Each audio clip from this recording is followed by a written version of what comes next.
አንስቼ ደሞዝ ጨምሪ ሳትይኝ ጨምሬ አውቃለሁ። እባክሽን እንደ እናት ደሞዝሽን ቆጥቤ አንድ ቀን ክፉ ሳልናገርሽ እንደ ሰራተኛ በፍጹም ሳልቆጥር እንደ ታናሽ እህት ባስ ሲልም እንደ ልጅ አክብሬ ይሄን ሁሉ ዘመን ከቤት ያኖርኩሽ። ግን እባክሽን ቆይ ላስረዳሽ። ምንም የምታስረጅ ነገር የለም። እሺ አንቺ ግን ካልሽ የማከብረውን ባሌ አቀለልሽብኝ፣ በቁም ገደልሽ። ያንን ለቤቱ ሟች የሆነው ትዳሩን አክባሪውን ለልጆቹ አባት ለሚስቱ ባል የሆነው ባሌ አቀለልሽ፣ ገዳሽ፣ አዋረድሽ።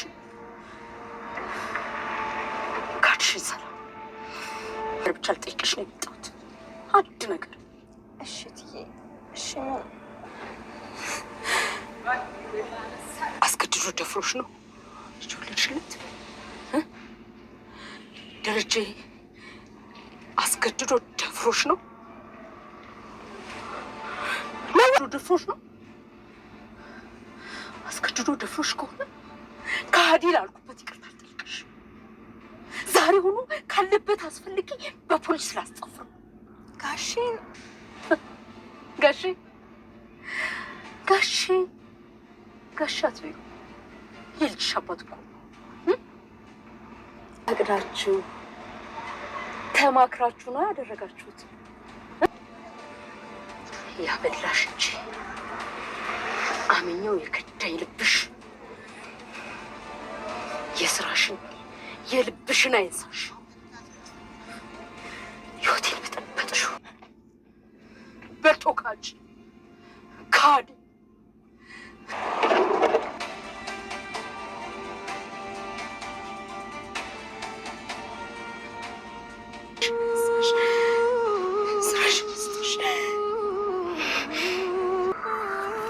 ማርቲ፣ አንድ ያልነገርኩሽና የማታውቂው ነገር ቢኖር አንቺን አጥቼ መኖር አልችልም። ልጆቼን አጥቼ መኖር አልችልም።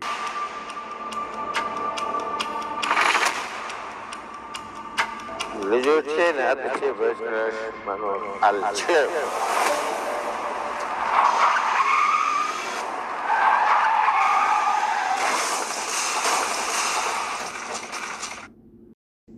ሰላም ውድና የተከበራችሁ የቻናሌ ቤተሰቦች እንዴት ናችሁ? ደህና ናችሁ? የሰላማችሁ ይብዛልኝ። ባለፈው ክፍል ላይ እንግዲህ ዳጣና አቤጌል ምንድን ነው ያዩት? አቶ ደረጀ ራሱን ጎዳ ወይ ወይስ ደግሞ እንዳሉትም ሰክሮ ወድቆ ነው ወይ ብለን ሁላችንም የራሳችንን አስተያየት ስንሰጥ በኮመንትም እንግዲህ ኦዲየንሶች የራሳቸውን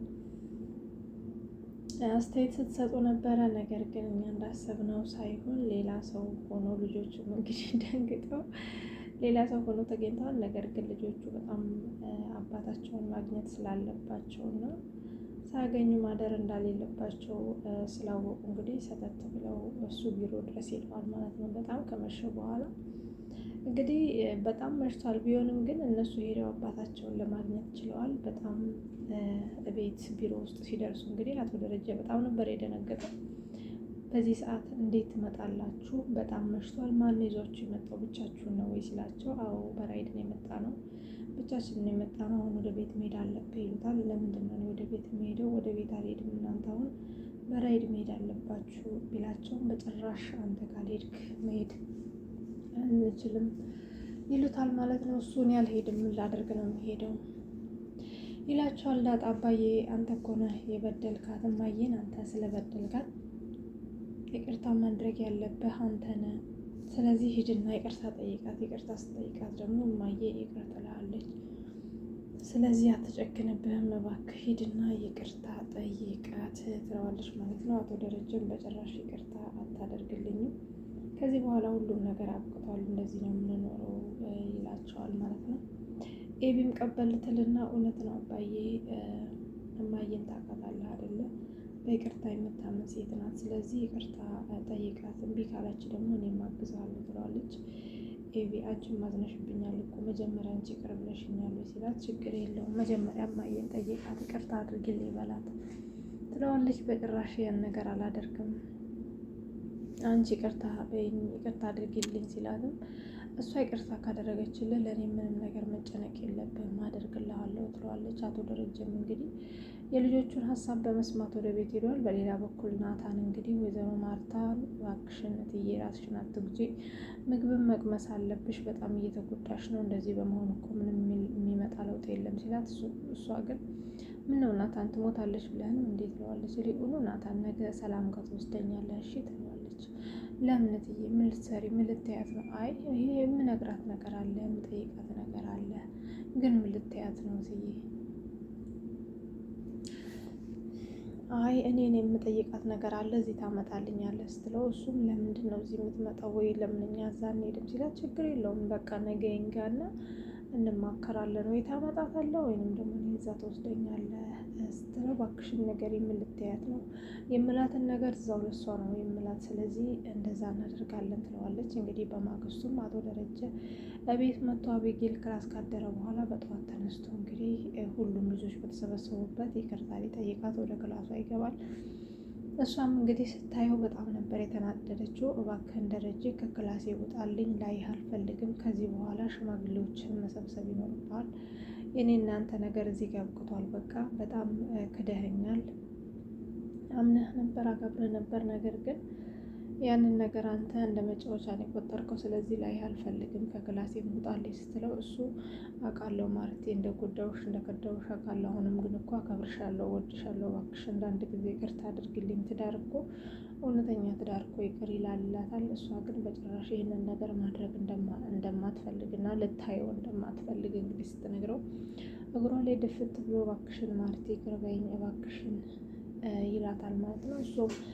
እሷም እንግዲህ በጭራሽ ምንም አይነት ይቅርታ እንደማትጠይቀውና እንደማታደርግለትና የተከዳችው በሱ ብቻ ሳይሆን በጣም በምታምናት እንደ ልጇ እንዳይቷ እንዲሁም በጣም በምታከብራት በምትወዳት በሰላምም እንደተከዳች ትነግረዋለች። ለሁለት ነው የገደላችሁኝ፣ ለሁለት ነው የካዳችሁኝ በማለት ብትነግረውም ነገሩ እንዳልተሳካ ያመኑት ልጆቹ እንግዲህ ናታን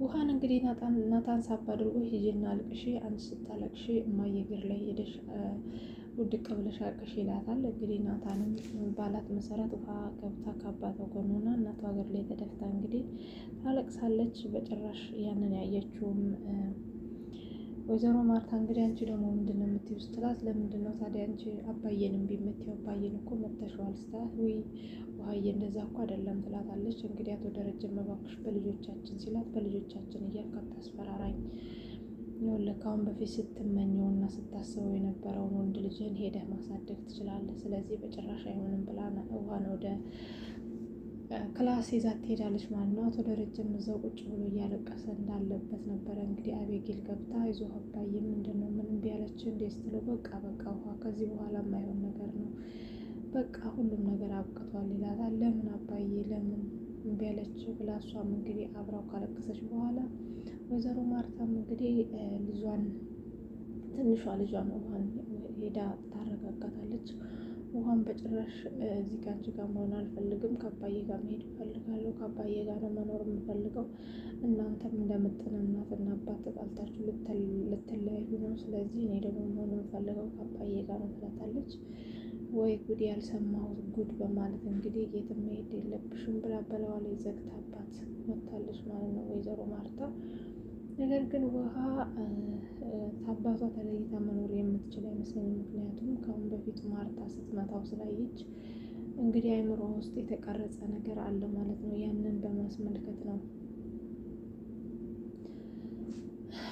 ከእናቷ ጋር መሆንን ያልፈለገችው። እንግዲህ ይህም ሁሉ ካለፈ በኋላ ወይዘሮ ማርታ እንዳለችው እና እንደፎከረችው ናታንን በመያዝ ወደ ሰላም ጋር ትሄዳለች ማለት ነው። ያው ሰላም ጋር ከሄደች በኋላ ምን ይፈጠራል የሚለው ነው በጣም አሳሳቢ የሚሆነው ነገር። በሌላ በኩል እንግዲህ የኤቢ እጮኛ እንግዲህ መጥቷል ማለት ነው።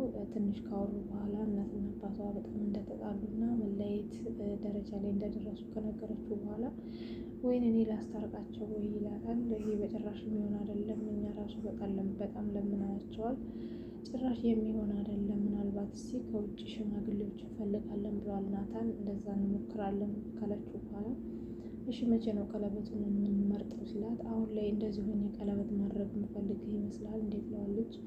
እሱም ደግሞ እሺ በቃ ራት ልጋብዝሽ፣ ከአሁን በፊት ነግሬሽ ወይም ደግሞ ጠይቄሽ የማላውቀውን ነገር ልጠይቅሽ ራት ልጋብዝሽ ይላታል።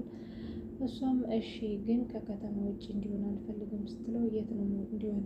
ሐዋሳ ወይንም ደግሞ ደብረ ዘይት ሊሆን ይችላል ሲላት፣ እሷ ደግሞ በጭራሽ ከእናቴ መራቅ አልፈልግም እዚሁ አዲስ አበባ ውስጥ ይሆንልኝ ትለዋለች ማለት ነው። እንግዲህ ኤቢ ይህንን እራት እሺ ብላ ተቀበላ ከእሱ ጋር ከሄደች በጣም መጥፎ ነገር ይፈጠራል ብዬ አስባለሁ። እናንተም እንግዲህ እንደኔ ሌላ ነገር ተሰምቷችሁ ከሆነ ሀሳብ አስተያየታችሁን ኮመንት ላይ ያሳውቁኝ።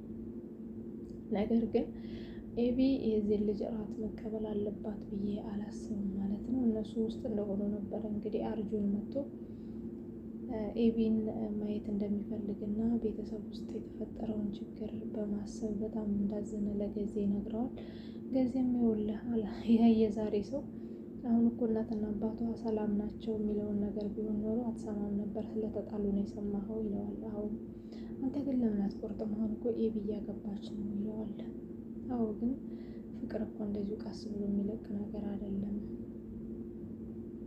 ስለዚህ መታገስ ይኖርብሃል፣ በቃ ተዋት ይለዋል። እንዴት አድርጌ ነው የምተዋት?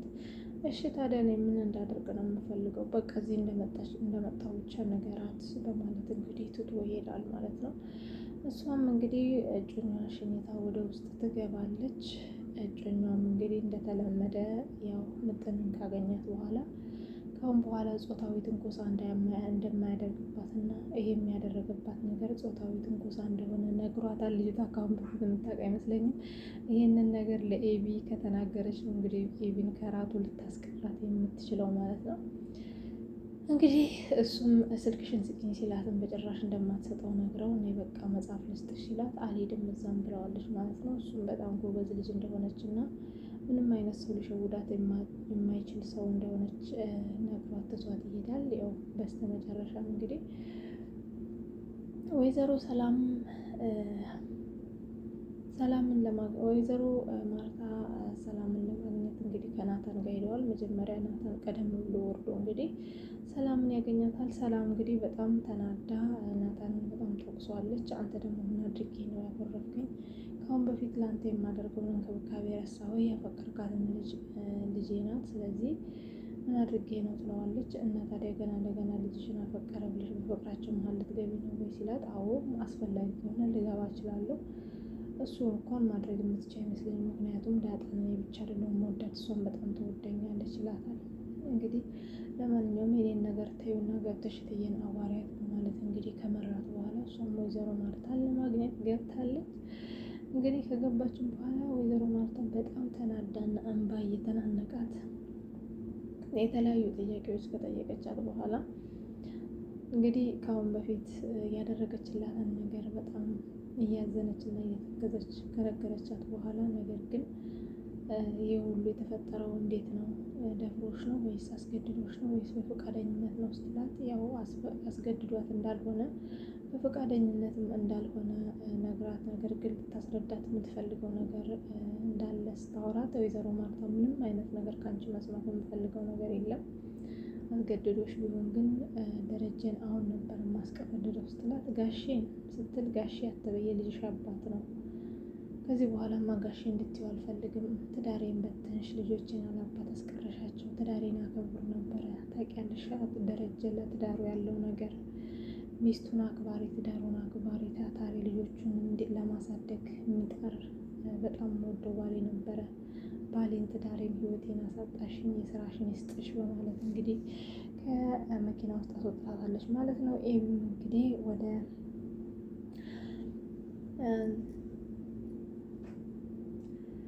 ዘበኛው ጋር ትሄድና እንግዲህ ስትጠይቀው አርጁን እንደመጣና ተመልሶ እንደሄደ ሲነግራት በጣም ትናደድና ለምንድን ነው ሳያገኘኝ የሄደው? ምንስ አለ ስትለው ለምንድን ነው አንቺ እሱ ያለውን ነገር መስማት የምትፈልጊው? እሱ ነውቶቹ ማለት ሌላ ሰው ልታገቢ አይደል እንዴት ይላል። ቢሆንም ግን ምን ብሏል ያለውን ነገር ንገረኝ ትለዋለች ማለት ነው። አይ ምንም አላለም፣ ነገር ግን መጥቶ ነበረ ይላታል። ከዛሬ በኋላ አርጁን ሲመጣ እንድትነግረኝ እሺ በማለት ጥላው ሄዳለች ማለት ነው። ኤቢ አርጁንን የምትወደው ይመስለኛል። ይህንን ልጅ ወይንስ አርጁን የምታገባ ይመስላችኋል? እራቱ ግን ቢቀር ባይነኝ እኔ። በሌላ በኩል እንግዲህ በስተመጨረሻ አቶ ደረጀ በጣም ጠጥቶ ወይዘሮ ማርታን ካጣሁ መኖር አልችልም እያለ እንግዲህ በጣም አዝኖና ራሱን ጥሎ ተመልክተናል። ወይዘሮ ማርታ ዛሬ እንግዲህ በጣም ያጠፋችው ጥፋት ምንድነው? ሰላምን መስማት ነበረባት። ሰላምን ብትሰማ ኖሮ እንግዲህ የዳጣንም ልጅነት በዛው ትነግራት ነበረ ማለት ነው። እንግዲህ ይሄ ቤተሰብ ተመልሶ ሰላም እንደሚሆን ተስፋ አደርጋለሁ። እናንተም ያላችሁን ሀሳብ አስተያየት ጻፉ። ሰላም ሁሉ